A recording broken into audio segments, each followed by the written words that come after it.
नमस्कार दोस्तों, आप क्राइम तक देख रहे हैं। बात करते हैं मोनू मानेसर की, बात करते हैं नूह की। नूह के एसपी को हटा दिया गया है। वहाँ पर लॉ एंड ऑर्डर जो है हमने साफ साफ देखा किस तरह धज्जियाँ उड़ी, इंटेलिजेंस फेलियर हुआ और अब वहाँ पर एक कार्रवाई हुई है कि वहाँ के एसपी को हटा दिया गया। लेकिन मोनू मानेसर, इस पूरे जो घटनाक्रम में जो नाम आया वो मोनू मानेसर की गलती क्या है?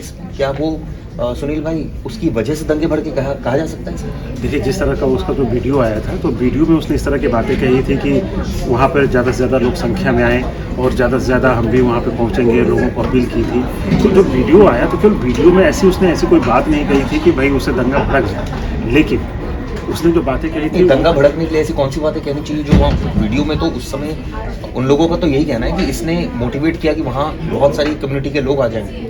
हाँ, वो बातें कही, लेकिन उसके बाद जो आपने देखा होगा कि और सारे कई सारे उसके बाद वीडियो जो आते हैं वो जिसमें कथित रूप से पाकिस्तान की तरफ से कुछ वीडियो आए हैं। तो 2 दिन पहले जैसे उसका वीडियो आया तो उसमें कहा जाता है, उस जो पाकिस्तान से उस तरह के वीडियो जो जारी हुए उसमें कहा गया कि नहीं, आप लोग को हमला करना है, एकत्रित होना है, जो दूसरे समुदाय के लोग थे। तो वो सारी चीज़ें तो उन्होंने भड़काने का काम किया एक्चुअली देखा जाए तो। मोनू मानेसर तो ये कहा कि भाई हम वहाँ पे आएंगे, ठीक है। तो ये जो सवाल है जो आप कह रहे हैं कि उसके खिलाफ मामले दर्ज हैं, राजस्थान पुलिस ने उसको गिरफ्तार नहीं किया है, तो सारी चीज़ें मिला करके देखा जाए तो सिर्फ एक वीडियो की कहानी नहीं है, कई वीडियो वहाँ पे वायरल हुए हैं, लोगों के बीच पहुँचाए गए हैं। और जो देखिएगा जो साजिश रची गई है, भाई क्यों इतना कहने पे कोई पेट्रोल बम तैयार करके रख ले, फिर गाड़ियों भर के वहाँ पे पहुँच जाए, हथियार लेके पहुँच जाए। तो फिर आपको क्या लगता है कौन सी ऐसी वजह थी जिसकी वजह से वो इतने एक विशेष समुदाय के लोग इतने ज़्यादा एग्रेसिव हो गए? देखिए, उनको कई सारी चीज़ें उनको करनी थी। आपको याद होगा कि उन्होंने जो पास में थाने थे उसको नहीं फूका, कई किलोमीटर दूर जाके साइबर थाने को फूका। आपको ये भी याद होगा कि कुछ दिन पहले अभी क्या हुआ कि साइबर को लेकर के एक कस्टोडियल डेथ हुई थी। तो कस्टोडियल जो डेथ हुई थी वो मेवात के रहने वाले जो साइबर क्राइम करते हैं उनके खिलाफ कम से कम सैकड़ों मामले हैं साइबर थाने में। तो ये भी कहा जा रहा है कि जो साइबर जो फाइलें थी उनसे रिलेटेड उनका मेन मोटिव ये था कि इसी बहाने ये जो हमला किया जाएगा तो उसके निशाने पर कोई एक चीज़ें नहीं थी। ये तो था कि टारगेट चलो यात्रा पे हम हमला करेंगे, तो उसका बदला भी। सुनील भाई, गलती किसकी है? किसकी वजह से सब कुछ हुआ? हिंसा किसने भड़काई? किस समुदाय ने भड़काई? मैं तो साफ साफ पूछना चाहता हूँ। देखिए, भड़काने के लिए तो अपने को कौन भड़का सकता है? अपने ही लोग हमेशा भड़काते हैं, ठीक ना। किसी के कहने पे कोई भड़कता नहीं।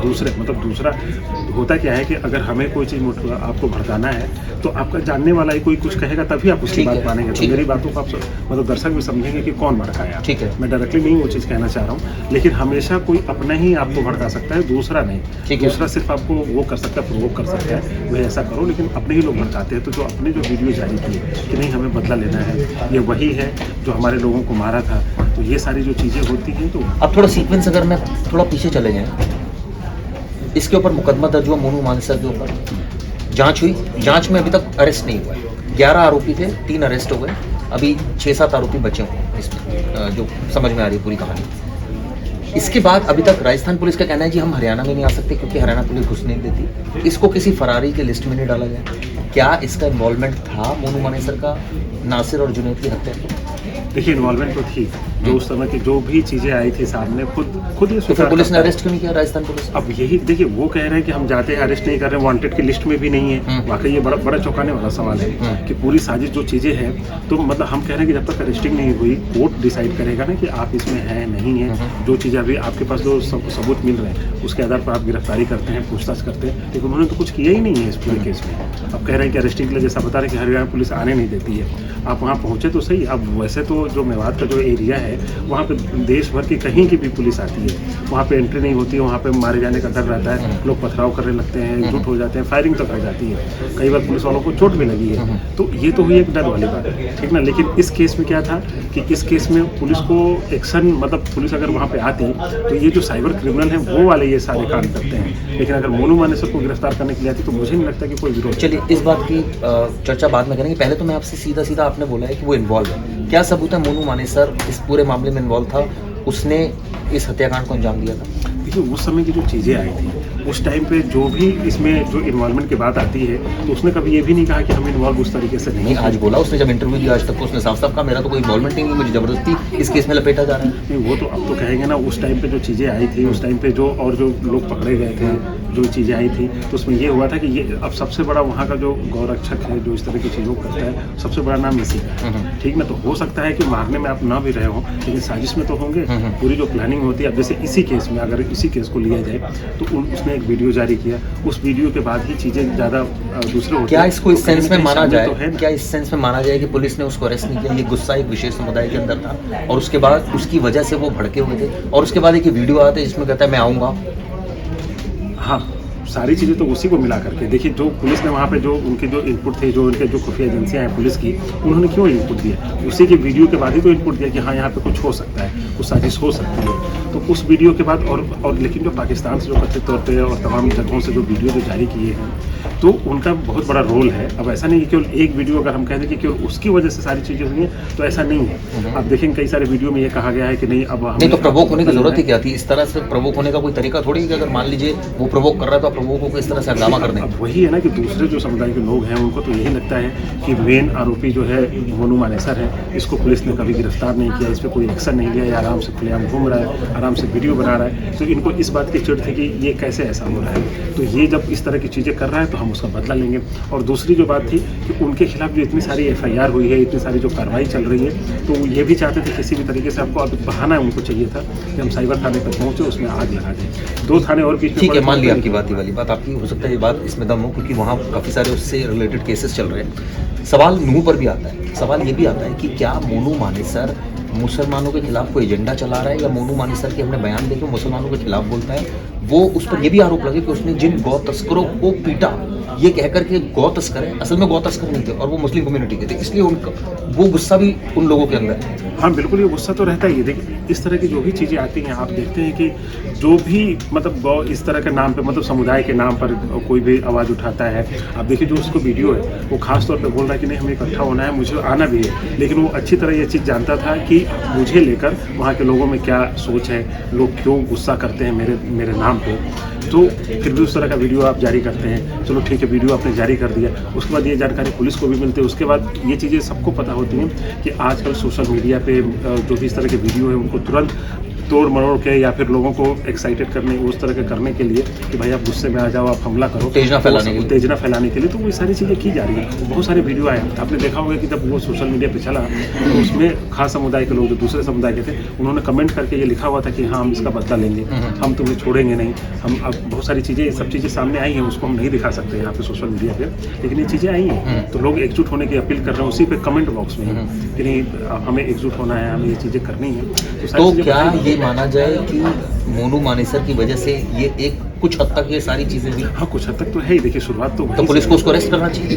अब वही है कि पुलिस अभी अब वो सारी चीज़ें अब देख रही है कि भाई किस तरह का क्या क्या इन्वॉल्वमेंट है, लेकिन अब पुलिस ये भी देख रही है ना कि अभी तो जो 101 के आसपास FIR हुई है, 200 के आसपास अब गिरफ्तारियाँ, देखिए अब संख्या बढ़ती जा रही है कि 101 FIR हो चुकी है, 200 से ज़्यादा गिरफ्तारियाँ हो चुकी हैं। तो जिन्होंने ये कांड किया है, ठीक है, उसने क्या किया है क्या नहीं वो तो अभी इन्वेस्टिगेशन में सारी चीज़ें चलेंगी, लेकिन जो दिख रहे हैं कैमरे पे जो पथराव कर रहे हैं, फायरिंग कर रहे हैं, इतनी ये भी कोई तरीका नहीं है ऑब्वियसली। बिल्कुल, तो भाई आप अगर कोई आपको उत्तेजित कर रहे हैं तो आप इस तरह से थोड़ी बदला लेंगे। बिल्कुल, अब देखा जाए तो आप पार्टियों को देख लीजिए, राजनीतिक पार्टी एक दूसरे के ऊपर आरोप लगाती है, तमाम चीज़ें करती हैं, ठीक है ये पार्टी नहीं है, लेकिन इस तरह की अगर बातें कर रहे हैं तो उस पर एक्शन लो, आप उसको बताओ कि हाँ इसने इस तरह से हमें वो कर रहा है, हमें हमारी उत्तेजना को भड़का रहा है, हिंसा भड़काने के लिए अपील कर रहा है। साइबर क्राइम में तमाम सारे हैं कि इस तरह के स्पीच देना, हेट स्पीच देना, उसमें आप केस दर्ज कराते हैं, उसके खिलाफ जाते हैं, कोर्ट में जाते हैं, उसके अरेस्टिंग के लिए तमाम प्रोविजन करवाते हैं। इसका मतलब ये नहीं कि उसने कुछ कह दिया तो हम तुरंत पत्थर निकाल लें, हम हथियार उठा लें, पेट्रोल बम बना लें, ये सारी चीज़ तो नहीं कर। एक धड़ा तो ये भी कह रहा ना ये सारी वजह से हम एग्रीगेट हुए, हालांकि ये देखिए ये भी जस्टिफाइड नहीं है, बिल्कुल जस्टिफाई नहीं है। अगर हम कह दें कोई चीज़ की ऐसा हो जाए उसके बाद आप वही चीज़ करने लगे, उसके खिलाफ हो जाए, भाई आपने जो प्रॉपर्टी फूकी, आपने प्रॉपर्टी फूकी, आपने थाने को फूका है, आपने इतनी सारी गाड़ियाँ जलाई हैं और इतने लोगों की जानें गई हैं, इतने लोग घायल हुए हैं, वो क्या है, इसके लिए क्या कोई जस्टिफिकेशन हो सकता है? नहीं ना, तो आप ये चीज़ नहीं कर सकते। अब उसके बाद देखिए कि उसका असर क्या पड़ रहा है, आप देखिए कि उसके बाद गुड़गांव में वो चीज़ें होती हैं, पुलिस वालों पे हमला होता है, उसका देख रहे हैं सोहना में फिर हिंसा भड़क गई और तमाम यूपी की तरफ। ये भी कोई बात इसमें छिपी नहीं है कि नूह को लेकर, जैसे आपने बोला कि साइबर क्राइम बहुत ज़्यादा अपराधी वहाँ से बहुत आ रहे हैं, ये भी इसमें कोई दो राय नहीं है। हाँ, देखिए अभी हम लोग के पास जो वीडियो आया था आज तक के पास, जो पहाड़ी इलाका है, आपको बता दें कि जो पहाड़ी इलाका है ना, वाकई वहीं से सारा कंट्रोल होता है। ये ऊपर की तरफ बिल्कुल चले जाते हैं, वहाँ से सबको फ़ोन करते हैं। अब होता क्या है कि वहाँ पे एक तो वो बिल्कुल सटा हुआ बॉर्डर का एरिया होता है, ठीक है, वो राजस्थान की भी सीमा टच होती है, इधर हरियाणा की होती है, तो वहाँ का जो नेटवर्क है दोनों आता है, तो आप उनको पकड़ना थोड़ा मुश्किल होता है। एक तो ऊपर रहते हैं, अगर पुलिस नीचे से भी आती है तो तुरंत, अब इधर से आई पुलिस तो उधर की तरफ भागे, और पहाड़ी पूरा ऐसे देखा होगा कि आपके ट्रायंगल के शेप में पूरा ऐसे ही है। तो क्या होता है कि आप कहीं से भी आप जाए तो अब चारों तरफ से पुलिस उसकी घेराबंदी, क्योंकि इतना बड़ा एरिया है वो कि चारों तरफ से घेराबंदी पॉसिबल ही नहीं है। जब तक ये चढ़ेंगे तब तक वो दूसरी साइड से भाग जाते हैं, तो ये बहुत बड़ा धारा चल रहा है। कल जो आरोपी पकड़े गए उनमें से कुछ आरोपियों का कहना था हमें तो कोई मतलब नहीं था, हमें तो मतलब पकड़ लिया गया। देखिए वो तो कहेंगे, ओके। लेकिन जो भी अभी गिरफ्तारियां हो रही है, देखिए वीडियो फुटेज के आधार पर जो वहाँ पे मौके पर रहा है उनकी शिनाख्त कराई जा रही है, उसी के बाद गिरफ्तारी हो रहा है। ऐसा नहीं है किसी को भी गए आपने गिरफ्तारी कर दिया, तो वीडियो इतने सारे आए हैं, आपने देखा ही होगा, सब लोग देख रहे हैं, उसी के आधार पर गिरफ्तारी। ठीक है सुनील भाई, थैंक यू सो मच। तो आपने देखा किस तरह से हमने इस केस का एनालिसिस किया। हमारे साथ तंसीम भाई मौजूद है, उनसे भी बात करेंगे और जानने की कोशिश करेंगे इस पूरे मामले में। तंसीम भाई, ये सुनील भाई से जो बात हो रही थी, मोनू मानेसर का जो रोल इसमें सामने आ रहा है, क्या आप मानते हैं कि मोनू मानेसर बहुत बड़ा एक रीजन था इस पूरे मामले में जिसने भीड़ को उठाया, या आपको लगता है कि कोई दिक्कत नहीं है, बहुत ज़्यादा उत्तेजित नहीं होना चाहिए था, इस तरह से कानून को हाथ में नहीं लेना चाहिए था? चिराग, अभी हम जो देख रहे हैं ये किसी एक वीडियो की बात हो रही है पर्टिकुलर, उसमें प्रोवोक किया गया। आप अगर पिछले 2-3 साल में देखें तो मोनू मानेसर और उससे जुड़े हुए संगठन से जुड़े हुए जितने भी लोग हैं उनके अक्सर ऐसे वीडियोस आते रहते हैं, तो सोशल मीडिया पे भरे हुए हैं, वो प्रोवोक करते हैं। उनके ऐसे भी वीडियोस हैं कि उन्होंने कानून को हाथ में ले रखा है, वो फायरिंग करते हैं, वो चेस करते हैं, गोरक्षक जो गो तस्कर हैं उनको गोली चलाते हैं, उनके ऊपर उन्हें पकड़ते हैं, पीटते हैं, मारते हैं, वो सब करते हैं, वो सारे वीडियोज़ मौजूद हैं। उनको एक अधिकार किसने दिया? यही तो वजह है, जो गुस्सा फूटा है लोगों का, वो दरअसल यही वजह है। इसका मतलब सही है कि गुस्सा फूटना? नहीं, गुस्सा फूटना सही नहीं है, कानून को हाथ में लेना सही नहीं है, लेकिन जो वजह उसकी है सामने आ रही है, वो यही सामने आ रही है कि इतना ज़्यादा प्रोवोक किया गया 2-3 साल में लगातार। वहाँ के जो स्थानीय लोग हैं वो बताते हैं कि किसी को भी उठा ले गए, किसी को भी मार दिया, किसी को पेड़ से बांध के मार रहे हैं, कभी कहीं पकड़ दिया। तो इस तरीके से इस लोगों में धीरे धीरे कह के इस बात का गुस्सा था। अब इस गुस्से में आग में घी का काम किया, जो इन्होंने वीडियोज़ जारी किए, वो विवादित जगह है, विवादित इलाका है, पुलिस भी जानती है, सब जानते हैं। अगर वीडियो आया था तो ये जाहिर सी बात है कि पुलिस को इस बात का ध्यान रखना चाहिए था, तो फोर्सेस बढ़ा देते हैं वहाँ पे कि परमिशन आपने अगर दी है तो आप फोर्सेस बढ़ा दीजिए और सिक्योरिटी में निकाल दीजिए। जुलूस, बहुत सारे जुलूस निकलते हैं ऐसे सिक्योरिटी में, या कैंसिल कर दीजिए आप उसकी परमिशन। तो बहरहाल उन्होंने इजाज़त दी और फोर्स नहीं लगाई, पुलिस की लापरवाही पहली है सामने। दूसरी, उससे पहले वीडियोस जारी किए गए, उन वीडियोस में तमाम तरीके के ऑब्जेक्शनेबल डायलॉग्स बोले गए, जिसमें किसी समाज को लेके, उनके बहन बेटियों को लेके बड़े तरह के बातें बोली गई कि, तो वो उससे लोगों में गुस्सा आया। और वो लोगों ने जो अभी तक चैट वैट आए हैं जो एक्यूज्ड के पास, उसमें कई लोगों में एक ग्रुप बना के सर्कुलेट किए गए, और ऐसा भी कहा जा रहा है कि वो मेवात से जुड़े हुए जो राजस्थान के इलाके हैं वहाँ से भी कुछ लोगों को बुलाया गया कि अब हम उनको सबक सिखाएंगे, ऐसा कह के। तो वो जो आगजनी हुई, वो जो तोड़ फोड़ हुई, वो जो मार पीट हुई, वो सरासर एक प्रशासन हो रहा था जब 2 साल से ये इस तरह के वीडियोस बन रहे थे, इस तरह की प्रोवोकिंग हो रही है, या गोलियां चला रहे हैं गो रक्षक, गो तस्करों की आड़ में जिसको कहे, उनको तो कोई राइट नहीं, पुलिस को राइट है। बिल्कुल चिराग, देखिए समझने वाली बात ये है कि किसी भी जगह पे अगर मान लीजिए गो तस्करी की शिकायत आ रही है, किसी भी एरिया में, यूपी में भी होता है, पुलिस जाती है, एक्शन लेती है, एनकाउंटर करती है, कई ऐसे सैकड़ों दर्जनों गो तस्कर हैं। खुद सिर्फ नोएडा की बात करें, ग्रेटर नोएडा की, तो वहाँ पे उनको एनकाउंटर हुए होंगे। लेकिन वहाँ पे कोई प्राइवेट बॉडी या कोई संगठन बंदूकें लेके, तलवारें लेके उनका पीछा करे, उनको, हाँ आप ठीक है, आप करना चाहते हैं तो आप असिस्ट कीजिए, आप असिस्ट करिए, और आपके पास लाइसेंसी गन्स हैं तो आप उनका इस्तेमाल करिए, रखिए अपने पास, और पुलिस को अपने साथ ले लीजिए। अब तो बात समझ में कहने का मतलब ये भी आरोप लग रहा है कि मोनू मानेसर एक पर्टिकुलर विशेष समुदाय को टारगेट करता है, उसको एक तरह से कहा जाए कि उसके खिलाफ बोलता है, और कई बार गौ तस्करों समझ कर उनकी पिटाई करते हुए, और बाद में पता लगा वो थे ही नहीं गौ तस्कर। देखिए, ये ऐसा इलाका है मेवात रीजन जहाँ पे ज़्यादातर कुछ ऐसे पर्टिकुलर एरिया है जो जहाँ बहुत सारे क्रिमिनल्स भी रहते हैं, ये एक फैक्ट है, जो क्राइम में मुब्तला है, इन्वॉल्व है लोग। और वहाँ पे मीट का कारोबार करते हैं। वहाँ पे बहुत सारे ऐसे लोग हैं जो जायज़ तरीके से मीट का कारोबार करते हैं, उसमें गौ माता से जुड़ा हुआ कोई चीज़ नहीं होगी। लेकिन इन्हीं में कुछ ऐसे गिरोह हैं जो दिल्ली एनसीआर के अलग अलग हिस्सों में जो मवेशी होते हैं, आवारा मवेशी जो गायें छोड़ दी जाती हैं, उनको दूध नहीं देती हैं बाहर, तो उनको ये रात रात उठा लेते हैं और उसके बाद उनको ये काटते हैं। तो ऐसा नहीं कि वहाँ क्राइम नहीं, इस तरीके के क्राइम हो रहे हैं, लेकिन देखिए क्राइम को रोकने का तरीका ये है कि पुलिस रोके, एडमिनिस्ट्रेशन रोके, एक कानून सम्मत तरीके से कार्रवाई करें। और ऐसा होता है यूपी में, देख लीजिए, मैं अभी आपको 10 एग्जांपल दे दूंगा पिछले 2-3 महीने के, जिसमें गौ तस्कर पकड़े गए हैं, उनके साथ छुरी पकड़ी गई है, उनके साथ लीगल कार्रवाई हुई है, कार्रवाई हुई है, उनको एनकाउंटर में उनको गोली लगी। तो अब लेकिन आप लेंगे तो उससे क्या होता है कि उससे मैसेज ये जाता है कि आप यहाँ ना कानून और लॉ नाम की चीज़ नहीं है, यही कानून है, यही लॉ है, यही सब करेंगे। तो ये चीज़ जो है वो एक पर्टिकुलर किसी समुदाय विशेष, धर्म विशेष लोगों को इस बात से डराती है, और उनको मुझे लगता है कि कहीं ना कहीं ये बात चुभती है कि भाई हमें सरकार करे, सरकार हमें जेल भेजे, हमें मारे, हमें पीटे, हमें जो करना हो सरकार करे कानून के दायरे में। लेकिन एक पर्टिकुलर आप एक संगठन बना के किसी को थ्रेट करेंगे तो उसके इस तरीके के परिणाम सामने जाहिर सी बात है कि आते हैं, जबकि वो नहीं होना चाहिए, क्योंकि गैर कानूनी है। कोई भी आप कानून हाथ में लेने का ना कानून मालेश्वर को हाथ है, ना आपको है, ना मुझे है, ना किसी को है। लेकिन अब उसमें हुआ है तो जाहिर है उसमें गिरफ्तारियाँ हो रही हैं, और दोनों तरफ से गिरफ्तारियाँ, ये बता दीजिए ऐसा गिरफ्तारियाँ नहीं हो रही, एक तरफ से हो रही है। गिरफ्तार जो संगठन है इसका, मोनू मानेसर का, इनके लोगों के खिलाफ भी FIR हुई है कई जगहों। ऐसा नहीं कि 80-90 FIR है तो सब उन्हीं के खिलाफ हुआ है, दोनों पक्षों का, जिन्होंने कहा। तो आने वाले वक्त में माना जाए मोनू मानेसर की गिरफ्तारी भी हो सकती है।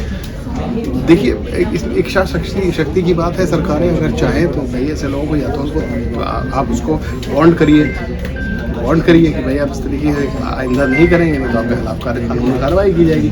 लेकिन नहीं कर रहे हैं तो इसका मतलब कि उनको सरकार का वरदस्त प्राप्त है, जिससे कि वो बेहिचक होकर इंटरव्यूज़ दे रहे हैं, बोल रहे हैं। अभी आप डिस्कस कर रहे थे राजस्थान सरकार की, जाहिर सी बात है राजस्थान सरकार अगर पूरे मीडिया के सामने आ रहा है, बैठ के लाइव इंटरव्यू दे रहा है, तो पुलिस को नहीं पकड़ में आएगी। तो बड़ी हास्यास्पद सी बात है जो राजस्थान के CM बोल रहे हैं, राजस्थान की पुलिस बोल रही है हमें सहयोग नहीं करते साहब, हम तो जाते हैं। ऐसे तो किसी भी टुटपुंजी क्रिमिनल को आगे उठा के लेके चले जाते हैं। आपको अपराधी जो दिख रहा है वो नजर नहीं आ रहा है। चलिए, भाई बहुत अच्छी बात बोली तंसीम भाई ने। अब देखना ही है कि इस पूरे मामले में आगे आने वाले दिनों में क्या कार्रवाई होती है। बहुत डिटेल एनालिसिस हुआ है, कोशिश हमने ये की है कि कानून कोई हाथ में ना ले, और ये नहीं कि अगर कोई एक उत्तेजित कर रहा है तो आप दूसरा भी उत्तेजना में आ जाए और वो इस तरह की हरकतें करे और कानून को हाथ में ले। बहरहाल अब कानूनी कार्रवाई हो रही है, जो भी इसमें दोषी होगा, जिसने लॉ एंड ऑर्डर को तोड़ा है, उसके खिलाफ कार्रवाई होगी।